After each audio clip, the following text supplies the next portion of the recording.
trochę się nie widzieliśmy, ale spotkaliśmy się, żeby Wam pokazać Flamingo, więc oglądajcie do końca, ale w tym odcinku także wiele innych wieżyczek. Wieżyczek, no i też sprzęt. Wieżyczek i wież. I wież, ale też jedna wieża firmy, o którą już wielokrotnie pytali widzowie w komentarzu.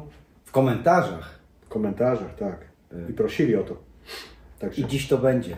A jak to mówię? Mówisz i masz. A ja sobie gram na gramofonie. Trali tralalala, trali tralalala. Hej. Schowałem się, było mi widać? Jest Cię widać. Słuchajcie, no mnie to widać, ale zobaczcie jakie maleństwo przybyło. Klient wysłał do nas na serwis taki sprzęcik. Bardzo mu dziękujemy, bo przynajmniej możemy też, podziękujemy mojemu też od razu za to, że nam udostępnił też sprzęt do pokazania tego w internecie. Wam, jako widzom naszego kanału, Winner Shark.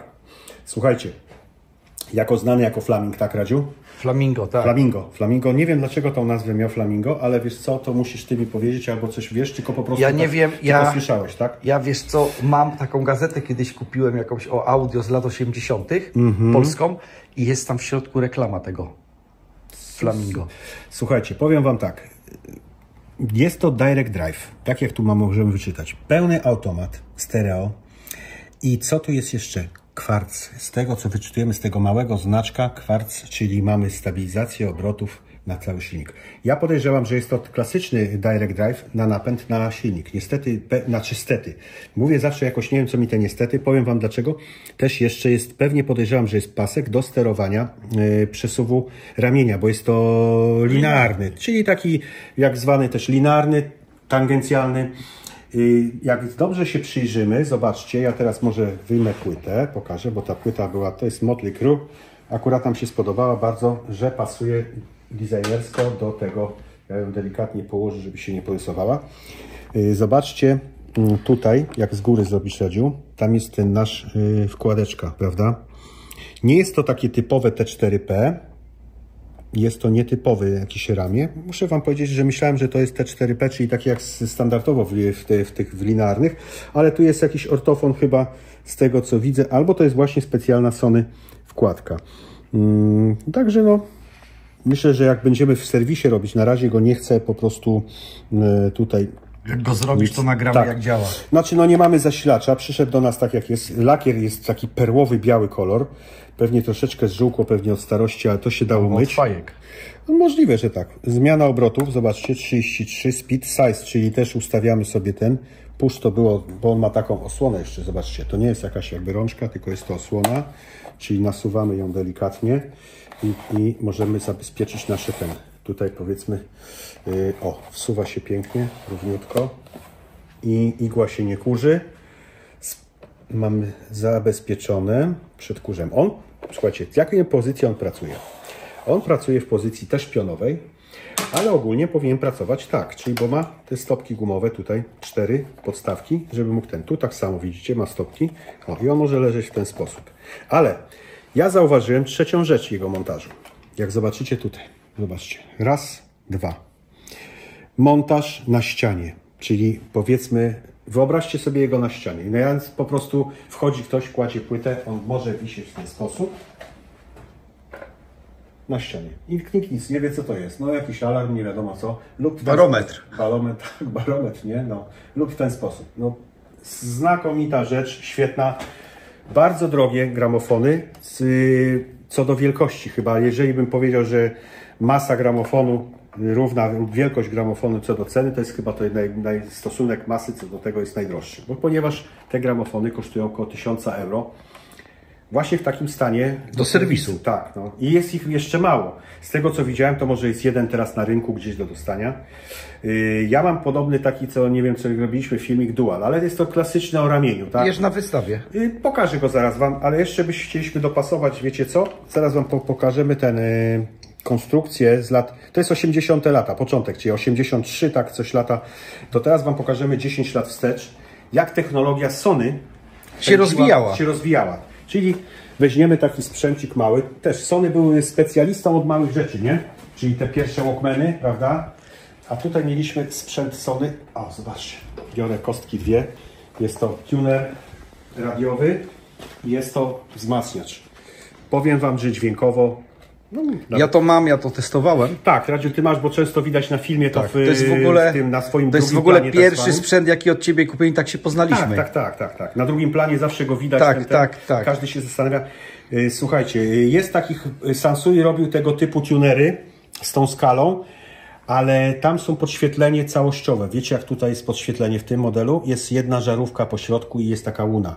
Wieczorem to jakby blask słońca dla naszej duszy. No i teraz sobie wyobraźcie, że ten gramofon możemy podłączyć pod to. Może tak nie będzie działał jak teraz, bo byśmy płyty nie włożyli, oczywiście, ale możemy to rozstawić więcej lub sobie jakoś inaczej postawić, prawda? Ale tylko 10 lat różnicy, jedna dekada tak i jak się zmienił design. Piszcie od razu w komentarzach, czy Wam się taki sprzęt podoba. Albo taki zestaw w ogóle. Czy taki zestaw w ogóle, tak, bo te epokowy, czyli 10 lat no nie wiem, to jest tak jakby po prostu całkowicie dekada. Jest dekada, nie? Jedna dekada, a taki technologia. Z drewna, piękny taki, no jeszcze plastik dobrej jakości, bo powiem Wam, że ten gramofon też waży. On jest, myślę, że jakbym trzymał ze 3 kg cukru albo 4. No nie wiem, wiecie co, że nie mogliśmy nawet specyfikacji zbytnio znaleźć w internecie. Fajnie był zasilanie też jeszcze, powiem o zasilaniu, zobaczcie. Zasilacz, klasyczny zasilacz DC, 6V, czyli mamy 6V, czyli przekłada się to na 4 baterie paluszki, 1,5 V. Proszę bardzo. 4 duże paluchy. AAA, czyli 2-4 anonimowe alkoholiki wchodzą. Tu mamy też przycisk podnoszenia i opuszczania igły i też sterowania, przesuwania, wyszukiwaniem nagrań. Jest tutaj podziałka, widzimy w centymetrach. I możemy sobie na przykład zaznaczyć. Ja jeszcze nie wiem, czy jest tam jakieś fajne podświetlenie, wiecie co? Jeżeli nie ma, to aż by się prosiło, żeby tam było, nie? Żeby tą skalę było widać. Ale podejrzewam, że... Myślę, że jest. Muszę obejrzeć jakieś filmiki też i zobaczymy ten. No, gramofon grał też, zobaczcie, na Fonest. On miał tak jakby słuchawki, ale były do tego zestawu, można było gdzieś, widziałem na fotkach, na zdjęciach, z małymi, fajnymi kolumienkami Sony, z tej epoki, takich z lat 80. Sony robił takie fajne rzeczy, naprawdę te kolumny pewnie pasowały do Walkmanów też, były też i pewnie do takich zestawów. I też była siła głosu tutaj, czyli praktycznie on ma już zbudowany jakiś mały wzmacniacz i można sobie to odsłuchiwać. Ten Dual, co mam, też ma też identyczny zestaw tego właśnie tych, tutaj, tu mamy włącznik, proszę bardzo. A jeszcze mamy liniowe out, proszę bardzo. Czyli stereo, liniowe wyjście jeszcze mamy z liniowe i tu mamy jeszcze pyk, czyli ma przedwzmacniacz wbudowany, także spokojnie możemy grać na zwykłym wyjściu, czyli liniowe, czyli ma przedwzmacniacz wbudowany, czyli nie potrzebujemy na wyjście fonu, tylko na normalne liniowe, czyli pod CD podpiąć lub pod wzmacniacz nowego typu. Nic dodać, nic ująć, sprzęt naprawdę z pierwszej półki designerskiej, takiej, których kolekcjonerzy by chcieli mieć na swojej półce.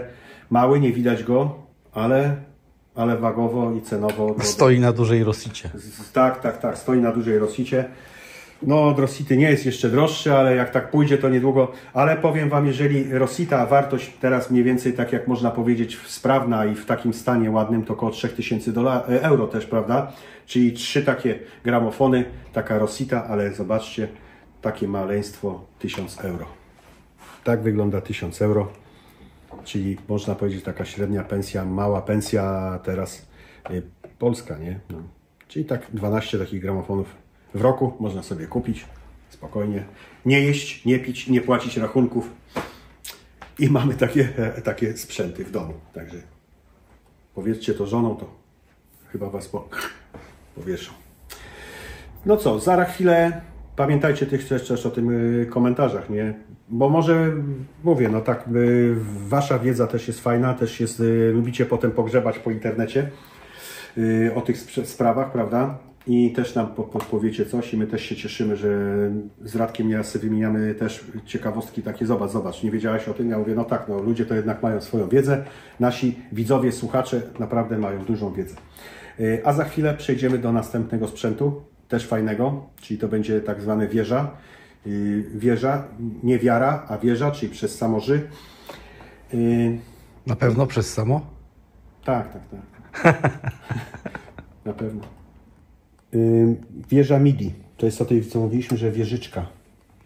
Nie? Wieżyczka, czyli taki, wiesz, sprzęcik. Włączyliśmy płytę, żeby Wam pokazać, jak to mniej więcej działa. Nie ma pilota, ale co Wam powiem, to Wam powiem, Akai jednak robił fajny sprzęt jeszcze z tymi boczkami. Troszeczkę to poszerzało. To jest taki jakby tam wersja Sony ES. Zobacz, widzisz tutaj, sięgniesz tutaj, zobacz. Też mamy te boczki drewniane, tylko te są ciut ciemniejszym odcieniu. I tu mamy jeszcze, takie robił Technics, też fajne, też te boczki drewniane z ramkami. Była to tak zwana klasa wyższa, czyli te drewno jakby dodawało, niby to jakiś kawałek deski, a robiło jakąś naprawdę wielką aferę, że w tym sprzęcie. Ktoś już miał bok zrobiony z drewna, niektórzy nawet dodawali takie boczki drewniane, słuchajcie, do swoich zwykłych sprzętów, które nie wychodziły z tego. Czyli, a w ogóle już super wyglądały w takim lakierze połysku, z jakimś zaokrągleniem. To widziałem w Technicsach, w wersjach, albo na przykład była taka seria Pioneer w wersji Urushi to się nazywało. I czytałem o tym, że to było malowanie takie w połysku, bardzo lakier był taki piano dosłownie zrobiony, to było japońskie coś styl malowania tego, takie te Urushi.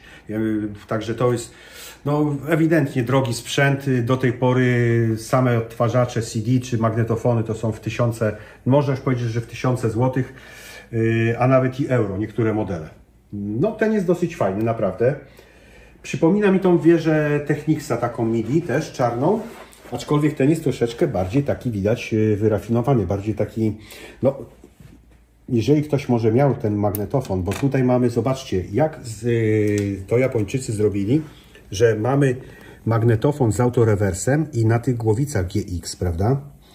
No, sprzęt jeszcze wymaga jakiegoś przeglądu, serwisu. Pokazujemy Wam zawsze przed, na wyżej, takie, żeby po prostu zobaczyć, bo tylko przyjdzie sprzęt, od razu chcemy się podzielić. Także tutaj, jak coś tam hejtujecie, to pamiętajcie o tym, że jest sprzęt przed serwisem. Co widać na wyświetlaczu tunera, prawda? Być może, że gdzieś było ten, bo patrzyliśmy tu display, wciskamy, ale niestety tylko zmiana jest, nie ma podświetlenia. No może gdzieś tam powiedzmy jakiś drobny kondensator, jakieś napięcie, trzeba będzie powalczyć i zobaczymy, czy czasami nie jest to wyświetlacz wypalony. Aczkolwiek widać po tych sprzętach, że ten wyświetlacz był dosyć fajny. No i teraz ciekawostka taka, czy te magnetofony, te GX właśnie, myślałem, że GX szklane głowice były robione tylko w pojedynczych magnetofonach i tylko trzygłowicowych. Jakiś tego. A tutaj mamy Super GX, czyli ten Glass Extra, tam coś w tym stylu i jeszcze zrobione to w magnetofonie, w double magnetofonie, czyli podwójnym i z autorewersem. No naprawdę fajny wzmacniacz, już naprawdę dosyć konstrukcja super.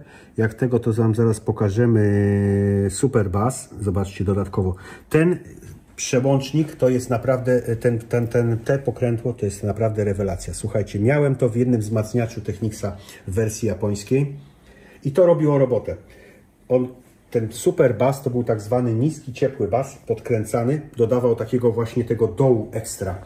Jak wygląda, no po prostu każdą kolumnę ruszał jakby od dołu, nawet głośniki miałem naprawdę jakieś średniej jakości, ale jak zacząłem tym super bassem jechać, to po prostu tak stałem i tak kopara, jak wiecie, w Króliku tam gdzieś i byłem naprawdę zdziwiony. Zaraz Wam pokażemy z tyłu. Tu mamy 44 kHz i 48, próbkowanie pewnie przy dacie. To było przy cyfrowym. No i te fajne, zobaczcie, te digital tu. CD akurat nie miało w ogóle, chyba z tego co pamiętam, tu CD. Tak, CD w ogóle nie jest na analogu, tylko na cyfrze, tylko na optycznym. Z tego co możecie zauważyć z tyłu, Radziu pokażesz, tak? Ja tutaj pokażę, zobaczcie. Tutaj jakiś sprytny fachowiec sobie kolorami opisywał, być może był ten kolorystykiem, może był malarzem albo coś, no nie wiem, no coś. O, zobaczcie, tu mamy pod CD, pod data, cyfrę, no i mamy tu pod procesor, możemy podpiąć, czyli jeszcze pewnie do tego jest jakiś korektor.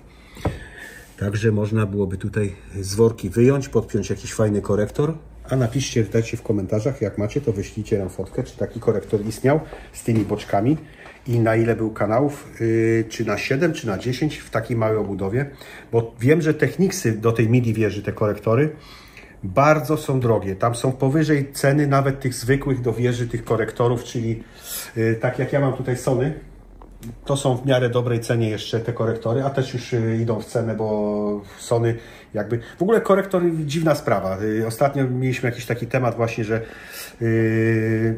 czemu tak mało tych korektorów wyprodukowali w stosunku, czy to było na zamówienie robione, że one tak są drogie, że Technicsa korektor potrafi kosztować ponad 1000 zł, prawda? Gdzie za tą cenę możemy kupić wzmacniacz i powiedzmy jakiś tam odtwarzacz CD. Tak jak już wczoraj nawet na live jakoś to było ten z Andrzejem, właśnie, że on o tym korektorze mówił, że nie, że to powinno być jednak bez korektora, ale ja twierdzę, tu się z Andrzejem nie zgodzę oczywiście, ponieważ korektor był przewidziany nie do CD oczywiście, ale do magnetofonu. Andrzej powiedział, że korektory psują muzykę. Wiesz co, i tak i nie. Na przykład no, nie wszystkie płyty i kasety były nagrane idealnie, prawda? Czym to wyciągnąć, no nie? No, niektórzy audiofile powiedzą, to nie kupuj tej kasety. A ja powiem, no tak, ale na przykład nie wyszła inna wersja. Na przykład Metallica była przesterowana. No jak obniżyć te wysokie tony, skoro nie możemy obniżyć tego, jeżeli nie mamy żadnej gałki? No od tego wtedy mamy korektor, nie? Możemy sobie wysterować. Zresztą jakby nie było korektorów, to jakby dźwiękowcy siedzący na takim koncercie, czy na przykład dużym, jakimś wielkim koncercie, co oni by tam mogli wysterować? Co, nic by nie miał, tylko głośność, prawda? Siebie by wysterowali. No tak. Powiedzieliby śpiewać trochę głośniej basem, albo wiesz, albo niżej, albo wyżej. Także tak. No i dlaczego korektor, mało tego. Fajny był wizualizacyjnie, z tymi ruszającymi się świecami, prawda? To tak wykres świecowy akcji. Bardzo to fajnie wygląda. No i co tu dużo gadać. Korektor ok, ja mówię, że jest fajny. No i najważniejszy korektor to był właśnie ten z wyświetlaczami lub z jakimiś diodkami, nie? Czerwonymi, czy jakimiś, że wieczorem zgasimy światło i mamy tada, analizator nasz na ileś tam, przecież widziałem, ostatnio robiliśmy, nie ostatnio, wszystko ostatnio, korektor przecież Sansui, prawda? Z tym regulacją SE8. A tego ducha. Tak. No to ile miesięcy temu już. No ileś miesięcy temu, ale też ma niebieski, fajne podświetlenie, ten analizator też był fajny. Także no, dajcie znać w komentarzach oczywiście, a za chwilę kolejna wieża, to już będzie wieża, nie wieżyczka. Ładna, nie? Ładna. No i to jest ten dual, ja o to który przypomniałem.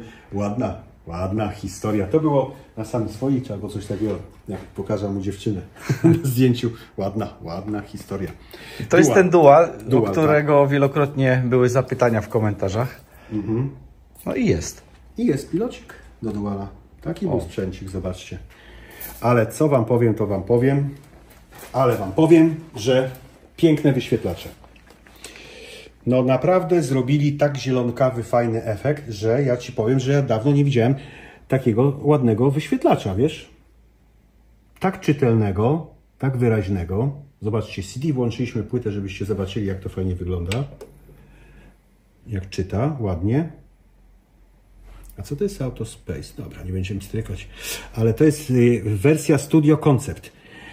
Widziałem jeszcze troszeczkę lepsze te wersje tych wieży, ale powiem wam, że ten sprzęt wygląda jak nowy. Mam też taką tą podobną wieżę, tą co żeśmy przy ostatnim filmie robili, Sansui też, takie miodowe wyświetlacze. Też świetnie to wyglądają. To są te lata 90.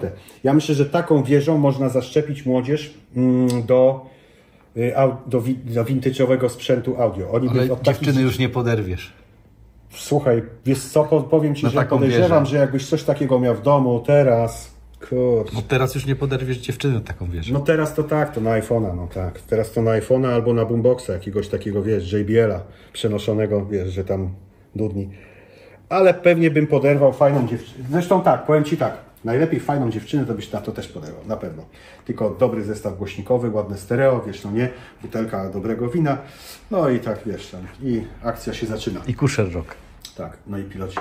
I pilocik Kusher Rock. I pilocik, i Kusher Rock, tak. Składanka Kusher Rock, dokładnie. Nawet, kurczę, zobaczymy, czy bakterie są dobre. No patrzcie, idzie, fajnie. Ta dioda zawsze była taka ciekawostka, ale wiecie co, teraz zauważyłem, jak się światło zmieniało na tą gałkę, że ta gałka jest zrobiona, zobacz Radziu, widzisz, ona ma ten w poprzek, tę linię I to samo tutaj jest, ale ekstra. O, jak zobaczysz światło, złapiesz. O, widzisz? Teraz ludzie widzą, patrzcie. Pięknie to wygląda, te linie poziome. Ale bajka. I takie rzeczy nas cieszą, wiesz? Gałeczki ludzi cieszą i ta tutaj gałka, słuchajcie, to jest też fajnie frezowana. Nie wiem, czy teraz by coś po takiego zrobili. Zawsze się u Ciebie ten ekspres włączy. A, tak. Ale to wiadomo, że kawa jest. Że jesteśmy u kawka, Ciebie. Że jesteśmy u mnie, że kawka już była i że zawsze też przyjeżdżajcie na kawę. Jak kiedyś nie zaproponuję, to mówcie od razu, słuchajcie, Krzysiek, gadasz o tej kawie i nie zrobisz, nie? Wiesz. Ja mówię, dobra, przepraszam od razu i jeszcze Wam zrobię na wynos. Przyjdźcie w kubkiem. Ciekawy sprzęcik. Tak. Ciekawy. No, bardzo fajny, bardzo fajny.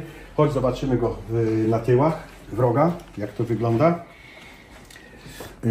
Co tu mamy? No, widać, sprzęcik jest analogowy. Tutaj wyjście, nie ma cyfrowych, ale ma tak zwany remote control data, czyli pewnie, żeby pilot nam działał kompatybilnie razem z tym, z całym zestawem, to musimy to, zobaczcie, każdy ma zielony, czyli jest wejście i wyjście, czyli cinczem pojedynczym sobie łączymy razem jedno w to, potem stąd w tym, to w tym, to w tym i tak szeregowo lub równolegle, jak to tam kto woli, sobie łączymy to w tym. No naprawdę fajny sprzęcik, powiem Wam, że tak patrzę, że to jest Dual GmbH West Germany, ale czasami, wiesz co, było, że Made in Japan, nie wiem, ale tutaj nie. Tu jest jednak, to jest niemiecka, solidna Deutsche Fabrik. Tak jest. Co masz dalej? Co mam dalej? Nie wiem, czy wiesz, no pokazaliśmy Sony, pokazaliśmy Akai, pokazaliśmy Dual i jeszcze nam została jedna wieża. I to też z serii MIDI, czyli przeskoczyliśmy MIDI do Maxi i z Maxi z powrotem wracamy na MIDI. Ale to będzie tak piękny sprzęt, słuchajcie, srebrny, naszpikowany też fajnymi różnymi przełącznikami. Zaraz zobaczycie i w pełni z gramofonem, chociaż do tego mieliśmy też gdzieś znaleźć gramofon, bo on gdzieś istnieje, też w tej wersji fajnej, takiej czarnej. Myślę, że się znajdzie na pewno i jeżeli się znajdzie też kupiec, to dostanie w pakiecie z gramofonem w dobrej cenie. Ale zaraz szukam jeszcze tego zestawu. Zestawu MIDI wieży. No i subskrybujcie. Subskrybujcie, komentujcie i lajkujcie i zapraszajcie znajomych, żeby oglądali, pokazujcie nasz kanał, żeby się rozwijał, rozszerzał, a my Wam będziemy pokazywać jak zwykle, przynajmniej raz w tygodniu chcemy, albo raz na 2 tygodnie pokazać super sprzęcik. Zauważcie, że pokazuję w jednym odcinku nawet 3-4 sprzęty. Także to jest ciekawostka. Nie zwalniamy tempa. Nie zwalniamy tempa. I za chwileczkę finalna wieżyczka. Widać mnie przez tą pokrywę? Cały czas Cię dobrze widać. Dobrze. Zobaczcie. Stare dinowskie piątki. Kto to pamięta? Tylko w Unitrach, nie? Niby były ale nie. Te starsze sprzęty też wszystkie to miały.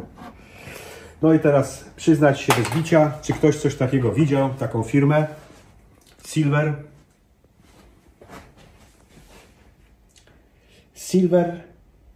Był to tak, wiesz co tu mam napisane dokładnie? Shirasuna Electronic Corporation Japan, czyli japoński. Piękny znaczek, wygląda na taki herb jakby amerykański albo coś, prawda? Zobaczcie ten, tak. Zobaczcie tutaj z tyłu, wszystko na dinach.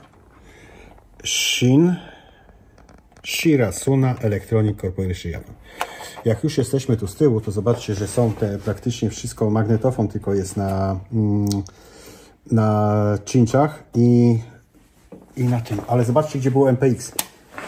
Filtr MPX był tu z tyłu przełącznik, czyli żeby sobie ten MPX włączyć lub wyłączyć, trzeba było sięgnąć ręką z tyłu. Może nie było to wygodne, ale jakoś to było. I kable zasilające jest schemat taki, że podłączamy jedno urządzenie, które po prostu resztę od do, także nie ma sprawy, żeby się wyłączamy jednym włącznikiem. Teraz zobaczcie, jak już jesteś, Radziu, pokaż tu z boku, zobacz. O, te ożebrowanie, to jest tak potężne chłodzenie końcówki mocy. A dlaczego? Jest to 100 W w takiej małej obudowie. Ja to sprawdzałem, praktycznie jest to dual mono, czyli jest to 2 zasilania oddzielne na 2 trafa, 2 kondensatory. Powinny być na to odseparowane 2 kanały na zewnątrz. i jeszcze z chłodzeniem na zewnątrz ze względu na tą obudowę, bo jest to nie 42-3 cm, a 38,5 z tego co pamiętam. Ale piękne, duże aluminium, naprawdę potęga tego aluminium tu jest i mało tego, pokażę Wam jak to zachodzi na obudowę dalej. Zobaczcie, z reguły jest to centymetr, tu jest to można powiedzieć, że 5 cm albo 6 nawet, prawda? Ten panel tu zachodzenia i to jest aluminium, czyste aluminium, ładnie wyszlifowane, ładnie to zrobione, oksydowane lub jakoś zrobione w sposób, trzeba uważać, żeby tego nie porysować. Co mi się podoba, że gramofon też jest do tego w tym zestawie i też tej samej szerokości i nie trzeba z nim kombinować, że może stać na górze, na samym zestawie, bo z reguły te sprzęty były troszeczkę krótsze i ten gramofon, ostatnie stopki musiały stać, powiedzmy, albo się przychylał, albo Technics kiedyś robił takie podpórki fajne, żeby ten gramofon mógł stać na górze, ale to był taki, jak Ty kiedyś dostałeś od Marka z Japonii, linearny. I żeby on stał na sprzęcie, to musiałeś dokupić lub były w zestawie, albo chyba, nie wiem jak to było, wiesz, nie żyliśmy w tych czasach, także nie wiem, czy to był dodatek, czy w komplecie, że były takie 2 trójkąty z tyłu, podpory, które się przykręcało i wtedy gramofon stał na górze. Tu tego nie trzeba, wszystko pięknie stoi. Gramofonik, powiem Wam tak, wkładeczka, ktoś tutaj zamontował dobry sprzęt, wkładkę, bo jest to AKG P15MD MK2, czyli dosyć z firmy AKG znamy na pewno z bardzo dobrych słuchawek, prawda? Gramofon jest Direct Drive, czyli z napędem bezpośrednim, z prostą regulacją tylko prędkości. Control, czyli delikatnie możemy sobie regulować obroty na naszym stroboskopie tutaj. Podejrzewam, że może to działa, słuchajcie. No zobaczcie, jak nie będziemy opuszczać windy, czyli igły nie zmarnujemy. Pięknie świeci się ten stroboskop. Regulacja obrotów już regulujemy. Nas interesuje, jak zwykle, patrzymy 50 Hz, czyli dwie pierwsze kropki od góry, czyli pierwsza na samej górze 33 i interesuje nas ta 33. Zobaczcie, regulujemy, pyk i mamy obroty idealne. Stoi w miejscu, kwadraciki stoją w miejscu, tyk. 45, drugi stoi w miejscu i mamy uregulowane obroty. Także to jest, wyłączamy, ramię sobie podniesie, wróci sobie na miejsce. No przy 45 szybciej ramię wraca, ponieważ jest to podyktowane w tych gramofonach mechaniką. Niektóre gramofony miały tak skonstruowane elektronicznie, że ramię wracało się w tym samym tempie na jednych obrotach i na drugich, że na 30 czy na 45 ta sama prędkość była, prawda? Tego ramienia cofania. Tutaj przy 45, jeżeli chcecie, żeby te ramię nie waliło tak szybko, to po skończeniu płyty 45 obrotów wróćcie sobie na 33 i dopiero zróbcie wyłączenie. Niestety z automatu wyłączy ten. Tu mamy już, tu zobaczcie, ktoś zamontował sobie ramię czyszczące. Jest to jedno z fajniejszych ramion czyszczących z dodatkową masą jeszcze, którą pewnie podłączało się pod wzmacniacz, ale jest i regulacja. Jest to dosyć dobre ramię. Zobaczcie, bo to jest zdejmowane. Można zdjąć oczywiście do wyczyszczenia. Lenko Sweep. Także dosyć fajne te ramię. Lekkie, typowo tylko czyszczące, czyli zbierające kurz, nie żadne, ale też i odprowadzające. Pokrywa jest też ciekawa. Pokrywa ciekawa, tak. Grundig robił też takiego, widziałem w Grundigach też, wiesz, tego typu pokrywę, że to było tylko wycięcie na ramię, a tak była tu spłaszczona. Nie wiem, czy to podyktowane było pewnie jakimś designem i nic więcej, bo na pewno można było zrobić całą pokrywę w całym kształcie, na cały gramofon podniesioną, ale tutaj zrezygnowano z tego, zrobiono taki fajny designerski, bo płyta między tym a tym się zmieści, ale co Wam powiem, to Wam powiem, że już nie włożymy dodatkowej maty i płyty, czyli albo płyta, albo mata, albo zdejmujemy gumę i dodatkową i matę dajemy inną, bo ta guma jest dosyć gruba, jest porządna, czyli dobry jest odseparowanie tego. Dobra guma jest zawsze lepsza jak jakiś nawet filc, powiem Wam. Filc musi być naprawdę super filc, ale ja dziś spotkałem się, według mnie guma zawsze była lepiej izolowała od tych antystatycznych rzeczy niż jakieś tam filce, prawda? No, testowany był sprzęt, powiem Wam, testowałem. 100 W mocy, naprawdę robi wrażenie. Fajne są zobaczcie też wyświetlacz, dosyć fajny jest tego FM. Dosyć z pamięcią już, zobaczcie, już była pamięć, czyli mogliśmy sobie zapamiętać 8 stacji. A to 80 rok. Tak jest, 80 rok. No pięknie też te wszystkie rzeczy te zdobione, te gałeczki, ten wolumen, no, balans, to wszystko tutaj naprawdę tu się przełączało, to wszystko pięknie. Tu, co ciekawostką jest, zobaczcie, bo to jest przedwzmacniacz z końcówką mocy. I teraz zobaczcie, jak działa przedwzmacniacz. Tu mamy defekt, czyli zrobiliśmy sobie panel, nie możemy sterować praktycznie niczym. Wyłączamy to i teraz chcemy dać więcej basu. Nie ma płynnej regulacji. Czyli dajemy tak, plus 2, plus 4, plus 6, plus 8. Lub zmniejszamy na minus. I to jest nasza regulacja wysokich tonów. To samo mamy na niskich tonach, czyli przełącznikami. Dajcie znać, czy gdzieś się to spotkaliście z takim, bo ja się nie widziałem tego jeszcze. Tego typu zmiany tonacji. A co tutaj pokazuje? Tu nam tylko pokazuje diodami wychył do góry i też mamy jeszcze display, czyli jeżeli za wysoko już nam pcha przy głośnym słuchaniu, to możemy sobie te diody zmniejszyć, po prostu wyłączając display lub display sensor, czyli też 2 zestawy kolumn, oczywiście, tak. To taka była kiedyś, wiesz co, tendencja właśnie, że minimum to powinno być, aczkolwiek proste wzmacniacze miały tylko 1 zestaw, ale już takie dobre miały jednak ten A i B, żeby te być może pseudo takie przestrzenność dźwięku lub powiedzmy pomieszczeniami lub 2 zestawy muzyki, kolumn do 2 rodzajów muzyki, tak? Czyli do jakiejś ostrzejszej, żeby nie zarżnąć tych kolumn potem do słuchania jazzu, nie?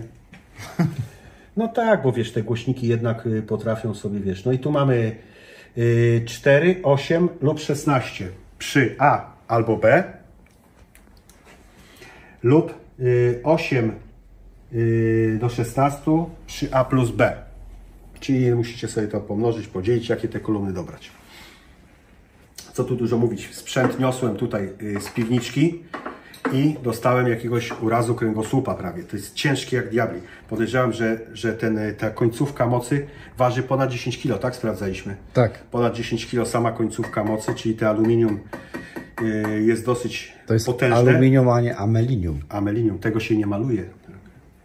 Amelinium. Ale jeszcze pokażmy magnetofon. Magnetofon, tak. Wiecie, co mi to przypomina? Pamiętasz, żeśmy rozmawiali? Zobacz. Zobaczcie, pokaż tutaj ten. Przypomnę Wam, kto wie, że tutaj pionier co robił?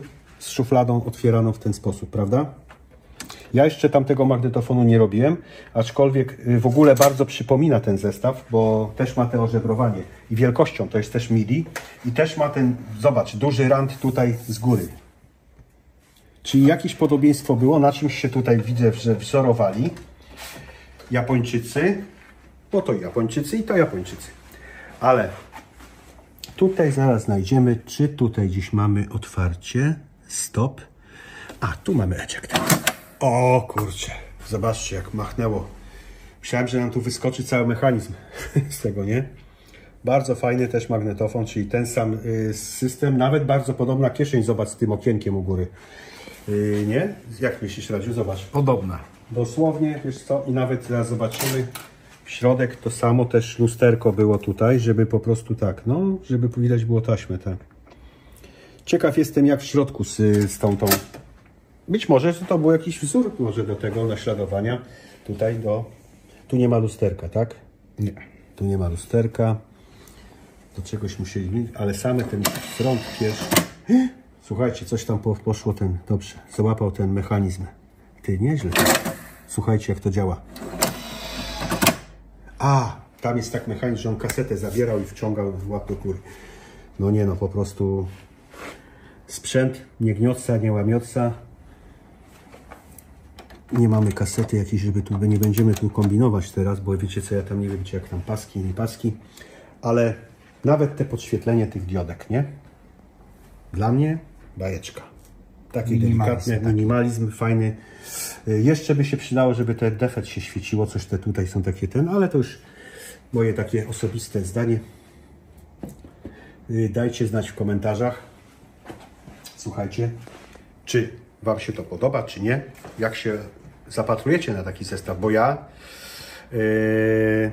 jestem jak zwykle na tak. Jak to jest już lata 80. czy 90, do 90, do 2000 roku, jestem na każdy sprzęt na tak. Tani, drogi, nieważne, ale jest super. A ten jest naprawdę ekstra. No i niech może widzowie w komentarzach napiszą. Właśnie, napiszcie, bo interesuje nas, czy widzieliście z tej firmy, z tej Silver, coś jeszcze w ogóle, bo ja na przykład spotkałem się na razie tylko z tym. Być może, że jakiś sprzęt macie, a jak macie, to nawet wrzucajcie fotki, przysyłajcie do nas na fanpage'a, na Audio Vintage i na... Podzielcie się też opinią. Podzielcie się też dokładnie opiniami, też no nie na ten sprzęt, jak to dźwiękowo brzmiało, czy to był taki fajny naprawdę sprzęt. Według mnie wygląda super, brzmienie będziemy oceniać, zresztą każdy inaczej ocenia, także pamiętajmy o tych łapkach, o subskrypcjach i komentarzach. Cześć, trzymajcie się.